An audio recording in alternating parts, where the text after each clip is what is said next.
kon bu fekkente ni dañoo war a andi nit ñi ñëw màggal si li ni ñaan chauffeur si mooy ñu daw ndànk ku nekk respecté code de la route lépp loo xam ne dañ la koy tere nga bañ koo def boo amee priorité nga jël sa priorité daw ndànk ki amul priorité mu xaar bu ñu nekkee ci kaw autoroute bi Ila Touba bi nañu fexe ba ñu respecté vitesse yi ñu leen demandé ñoom chauffeur si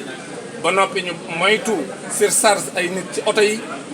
ndaxte loolu mooy ndigal li nga xam ne at mu ne xalif général des mourides da koy joxe kon nag taalibe day tënku ci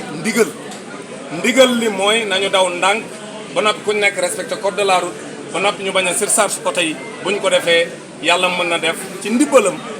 li nga xam moom la ñëpp di tiit toujours bu màggal amee mu bañ a am wala mu néew kon loolu laa bëggoon a wax ci loolu